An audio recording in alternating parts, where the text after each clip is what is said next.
불법 사찰 댓글 부대 이거 MB한테까지 갈까요? 어떻게 할까요? 이렇게 되면 수사 이제 그 TF팀에서 고발하겠다 그랬단 말이에요. 수사 의뢰하겠다 그랬고. 예. 이제 MB를 겨냥하고 싶겠죠. 현 정부는 MB에 대해서 한이 맺혀 있잖아요. 그 노무현 전 대통령이 MB 정부 때 결국 수사받다가 서거하신 거 아닙니까? 예. 그러니까 이제 정치 보복이 없다고 말할 수는 없어요. 제가 볼 때는. 예. 그런데 이제 MB가 또 굉장히 뭐라 그럴까 신중하고 아주 뭐 좀 영리하다 그럴까? 그러니까 이제 빠져나갈 구멍을 다 만들어 놓고 일하는 사람이에요. 그러니까 이게 직접 엮기에는 그렇게 쉽지는 않아 보여요. 그러니까 이제 흔히 하는 우리가 같이 일을 해봤지만은 책임은 다 밑에 사람한테 이렇게 넘기는 스타일이거든요. 근데 국정원장이 이걸 독단적으로 했다고 볼 수 있어요? 저는 결국은 이제 원세훈 전 원장이 어떻게 진술하느냐에 따라 달린 문제라고 보여지거든요. 그러니까 통상은 이런 일이 벌어지면 뭐 보고 예를 들면 자기들이 결과적인 그 일한 거에 대한 보고서는 올리지만 뭐 이런 걸 협의하지 않는다라고 하면서 소위 이제 주군에 대한 의리를 지키려고 노력하는 게 통상의 관계라고 봐야죠. 예. 근데 이제 원세훈 전 원장이 어떻게 진술할 것인지에 대해서는 저희도 예측 불가다라고. 스타일을 잘 아시잖아요, 원세훈. 아니, 그러니까 지금 상황이 지금 스타일로만 판단하기가 어려운 상황이니까요. 근데 묘한 얘기가 두 개가 엇갈리는 얘기를 했어요. 한 번은 재판받을 땐 내가 독단적으로 한 일이다. 그러니까요. 근데 이제 최근에 와갖고는 이제 이 문건이 나오니까 국정원장이라고 하는 게 그렇게 혼자서 하는 일은 아니다. 그러니까 이번 재판에서는 결국은 이제 결심이 이미 된 상태고 예. 8월 30일 날 선고를 하게 그렇죠. 되잖아요. 예. 그래서 이 사건 자체를 추가로 기소하거나 할 수는 없어요. 왜냐하면 그 피의자의 반론권 문제가 부장이 안 되는 문제니까 예. 결국은 이제 이번 판결에 영향을 미치는 걸로 끝날 것이고 다만 별도의 이제 추가 기소라든지 기소. 뭐 이럴 때 이제 어떻게 할 것인가의 문제인데 저는 그 명료하게 뭐 대통령이나 청와대가 개입했다라는 증거가 나오지 않는 이상은 전직 대통령을 바로 조사하려고 하는 것 이거는 쉽지 않다. 쉽지도 않고 바람직하지 않다라는 거죠. 그러니까 예전에 과거에 우리 전직 대통령이 조사를 받은 사례가 많이 있지 않습니까? 그렇죠. 예를 들면 뭐 전두환 노태우 정부는 당연히 구속이 됐던 예. 경우고 그리고 이제 노무현 대통령 그 수사하다가 문제가 됐던 건데 그래서 적어도 그러니까 이번에 예를 들면 박근혜 대통령은 명료하게 문제가 됐으니까. 그렇죠. 그래서 전직 대통령이 책임져야 될 명료한 자료 증거가 나왔을 때는 불가피한 문제지만 그렇지 않을 때는 상당히 대통령에 대한 조사는 신중할 필요가 있다. 그리고 원세훈 전 국정원장도 바로 그렇게 직접적으로 증언하기는 쉽지 않을 것이다. 저는 뭐 그렇게 봅니다. 알겠습니다. 자, 그런데 정도원 의원님 네. 조사는 불가피하겠죠? 그러겠죠. 이제 새롭게 이제 그 뭐야 중앙지검에서 예. 윤석열 지검장이 직접 수사를 지휘한다는 그런 기사가 나오고 있지 않아요? 예. 그러니까 이제 굉장히 이를 판을 크게 벌릴 것 같은데요. 그러니까 조사가 불가피한 이유가요. 저는 이번 과정을 통해서 이제 국정원의 잘못된 관행이 되풀이 되는 것들이 정말로 끝나야 된다고 생각하거든요. 역대 대통령이 계속 처음에는 안 하겠다고 그러면서 자꾸만 유혹을 느끼는 거예요. 예. 그렇게 민주화 인권에 충실했던 김대중 대통령조차도 나중에 이제 이 도청 문제에 얽매였단 말이에요. 그래서 이번에 완전히 끌어버리는 계기가 되기 위해서라도 철저하게 조사가 돼야 되고 예. 또 한 가지는 지금 이 정도 국정원이면 사실은 일을 제대로 하는 게 아니라 아주 촌발 날리는 거거든요. 다 드러나는 거거든 말이에요. 그렇죠. 그럼 외국에서 우리 국정원 한국의 최고 정보기관을 판단할 때 도대체 쟤들은 어떤 수준이냐. 쟤들하고 우리가 협의를 해야 되냐. 그러니까 국가 안보나 국가 안위를 위해서도 도저히 이렇게 수준이 안 되는 짓을 하고 있는 정보기관이 도움이 안 된다는 거예요. 아마 제가 보기에는 이 정도 수준이면 웬만한 우방국의 정보기관이 니들하고는 정보 공유가 좀 곤란하다. 아하.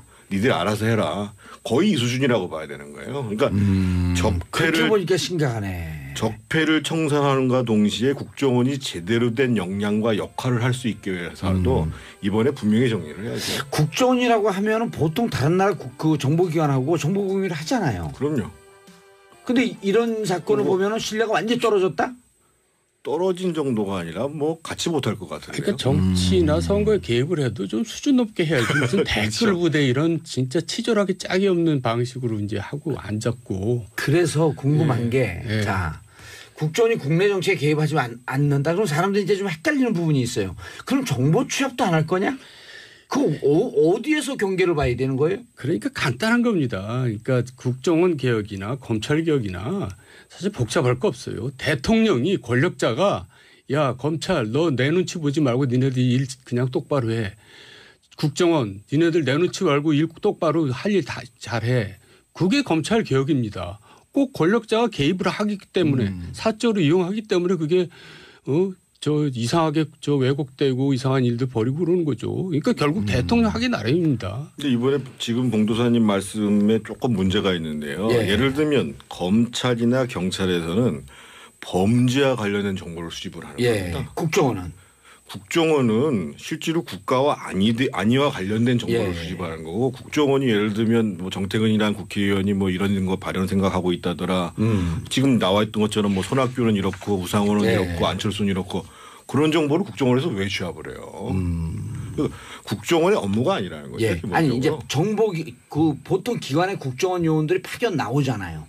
그걸 왜 나오냐고요. 그 이번 파견 안 나오겠다 이제까지 그랬거든요. 사실은 IO라고 한 사람들이 그러니까 뭐 좀 센 데 가서는 들폼 잡지만 약한 데 가잖아요. 그러니까 삼시사방에 다 가 있단 말이에요. 완전히 무슨 갑질하죠. 뭐 보건복지부에도 가 있고 지방의 자치단체도 하고 그러는데 그 사람들의 눈치를 왜 봐야 되냐고요. 근데 눈치를 보게 만들어요. 왜? 보고서를 이렇게 써가지고 여기 문제가 있는 식으로 보고서를 쓰면 국정원에서 취합해서 또 그거를 그중에 몇 개 골라가지고 청와대에 보낸단 말이에요. 그러니까 자기들이 전혀 자기들 할 일이 아닌데 예를 들면 공직자에 대한 감찰은 누가 합니까? 감사원에서 하면 되는 거예요. 그게 범죄다. 라고 감사원에서 고발하든지 범죄를 인식하면 경찰이나 검찰이 하든지 하면 되는 문제예요. 그러니까 재밌는 얘기가 국정원에서 서울시도 나왔을 거 아니에요? 그 사람하고 원세훈 이제 전 원장하고 친했을 거 아니에요. 서울시 오래 있었으니까. 5급입니다. 이제 원세훈은 국정을 모르니까 그 친구한테 의존하는 거예요. 그래서 국정원장 가서 그 친구를 4급으로 비서실에 데려다가 모든 걸 그 친구한테 다 맡기거나 의뢰하는 거예요. 그래갖고 그 친구가 국정원의 실세가 됩니다. 4급이. 인사를 다 하고 나중에 그 친구가 문제가 됐어요. 그러니까 얼마나 한심한 겁니까 이게. 그런 지경이에요. 사실관계를 들으니까 정말 한심하네요. 그러니까 저희가 그 예를 들면 노무현 대통령 말기에 김만복이라는 분이 국정원장 했잖아요. 근데 그때부터 시작해가지고요. 국정원의 수준이라는 게 도저히 상상하기 어려울 정도로 그런 데에다가 왜 우리가 그건 1조 원에 가까운 예산을 들여가지고 그것도 상당수는 특수활동비라고 해서 어디다 쓰는지도 모르잖아요. 그렇죠. 이렇게 하면 안 되는 겁니다. 연 9천억 정도가 특수활동비인데 그중에 반이 국정원에 갔다는 거 아니에요? 그러니까요. 그래서 앞으로 어떤 대통령 또는 뭐 그 권력 시스템이 바뀌어서 내각제가 되든 어떻게 됐든 저는 이 정보기관 특히 우리 같이 분단하에 있는 최고 정보기관의 수장을 정말 잘 인선하는 것이 중요하고 그 수장이 된 사람은 권력을 위해서가 아니라 나라를 위해서 일해야죠. 나라를 위해서. 알겠습니다. 각 기관에 파견대에 나와 있던 국정원 요원들 그거 다 다시 불러들이고 파견하지 않겠다라고 이제 송 원장이 그랬거든요. 그게 정상적이다. 당연하죠. 필요 없다. 여러 번 그랬어요. 정권마다. 근데 그게 그 이행이 안 된 거죠. 이번에 되겠죠. 이번에는. 여기 예를 들면 뭐 1년에 30억 썼다고 그러는데요. 그거 가지 말고 이 컴퓨터 요즘 AI 시대인데 온라인에 그 제대로 정보를 분석할 수 있는 시스템을 갖다 놓는 게 낫죠. 그렇죠. 그 요원들 나가고 그 수공업적으로 그 정보 가져오는 것보다도 하는 거죠. 이제 아날로그식으로 일을 하는 거죠. 자, 알겠습니다. 박종숙님 정치쇼는 왜 다시 듣기 안 되나요? 자, 고릴라 앱 다운받으셨어요. 상단에 고릴라 팟을 누르시면 바로 들으실 수 있습니다. 지난번에도 한번 말씀을 나눴는데 정도원 의원님 안철수 전 대표 당대표 출마 그때 아주 혹평을 하셨었는데 근데 출마해요 결국? 그러니까 이제 이분은 본인을 잘 모르는 것 같아요. 제가 볼 때는 이미 이제 지는 해도 아니고 지는 달이거든요.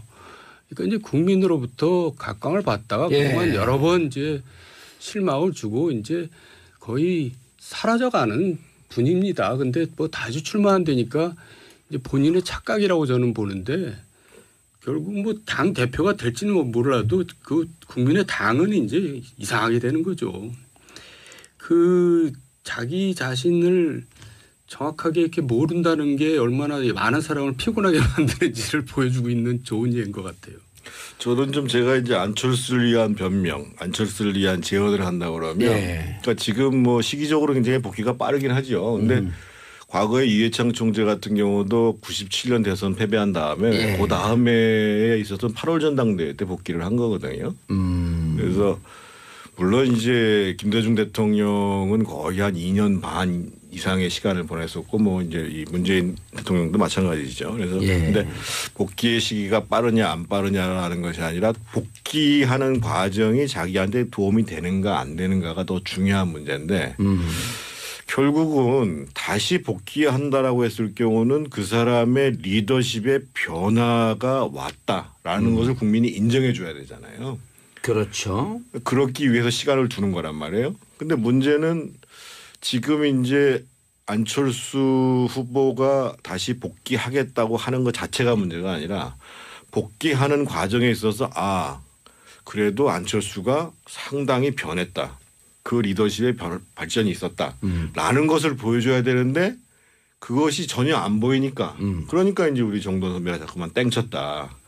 지는 애다 이런 얘기를 하는 건데 저는 사람이 변하는 건 쉽지 않지만 결국은 어떠한 명분을 내거든지 안철수 의원이 정치를 계속하기 위해서는 예. 특히 이제 이 대표라는 데 복귀하기 위해서는 내 리더십의 변화에 대해서 국민들한테 실감나게 보여주지 않는 이상은 안 된다. 이런 말씀 당내에서 지금 그 전당대회에서 강력하게 당 소속 현역 의원들이 반대를 하고 있잖아요. 지금 때가 아니다. 그 이제 정돈 의원님하고 그분들하고 생각이 다르든 아니면 그 이유가 좀 다르든 어쨌든 반대하는 세력이 당에서 이렇게 강력하게 존재하고 있거든요. 그리고 언론 보도에 따르면 가장 측근이라고 했던 박선수 의원이 반대하다가 지금 서로 뭐 등을 돌리는 과정까지 갔다 그러잖아요. 그러니까 이분의 가장 큰 문제는 이분 주변에 이제 핵심으로 있었던 분들이 계속 떨어져 나가는 과정들을 반복하는. 저는 이분 주변에 있던 사람을 그래도 다 아는 편이잖아요. 저는 좋은 얘기를 들어본 적이 한 번도 없어요. 어쩌면 그럴 수가 있을까요? 자기가 같이 모시고 일했던 사람에 대해서 다 이렇게 좋은 얘기도 하고 그러는 건데 예. 한 번도 좋은 얘기를 들어본 적이 없어요. 그러면서 지금 불과 보름 전에 뭐 자기가 이제 뭐 반성을 한다고 그러놓고는 출마를 한다는 게 너무나 좀 앞뒤가 안 맞는 거거든요. 그러니까 한 뭐 반년이나 1년 지난 다음에 야 요새 안철수 뭐 하나 안철수가 많이 변했나 뭐 그럴 때 나타나는 거 상식이지 그새를 못 참고 그러니까 내가 볼 때는 마지막 안간 힘을 써보는 건데 제가 볼 때는 뭐 종쳤습니다. 그 아까 이제 그 일부에서 장윤선 기자가 네. 예를 들면 이제 안철수 리더십 관련해서 이제 소통이 부재하다, 네. 뭐 나르시스트적이다, 뭐 이런 말씀 많이 들었는데 결국은 제가 보기에는 정치적 컨텐츠 그리고 예. 정치적 판단 능력의 문제라고 보여지거든요. 이번에도 참 답답한 게 보면은 이제 당의 생존을 위해서 복귀를 한다 이렇게 명분을 내세웠단 예. 말이에요. 그러면서 제3당 다당제 이렇게 얘기를 하는데 예를 들면 바른정당의 이해운 대표조차도 3당이니 뭐 이런 얘기를 하는 게 아니라 자유한국당은 보수가 아니다. 진정한 보수가 될 사람들은 우리다. 바른정당이다. 예. 이렇게 얘기를 한단 말이에요. 예. 그러면 적어도 복귀의 명분을 삼으려면 뭐 3당 체제 무슨 뭐 다당제 이렇게 얘기할 것이 아니라 내가 나서서 나부터 바뀌는데 바뀌는 종착점은 문재인 정부를 대체할 수 있는 대한정당을 내가 만들겠다. 뭐 이렇게 얘기를 해야 이게 사람들이 좀 끄덕끄덕 하는데 지금 별로 이해가 잘 안 아무 의미 돼요. 없이 국중주의 얘기하다가 또 제3당 얘기하다가 이러니까 이분이 시기에 맞게 얘기할 수 있는 정치적 내용 판단 이런 문제에 대한 신뢰를 도저히 할 수가 없다는 거예요. 그래서 지금 이분이 이제 대표가 될지 안 될지는 모르겠습니다. 제가 보기엔 대표가 될 나오면 가능성이 된다 그러잖아요. 그게 더 문제라는 거 아니에요? 높을 것 같은데 결국은 남는 문제는 그럼 리더로서 그런 정치적 능력 그런 판단력과 정치적 내용 이거를 어떻게 갖추냐가 문제인데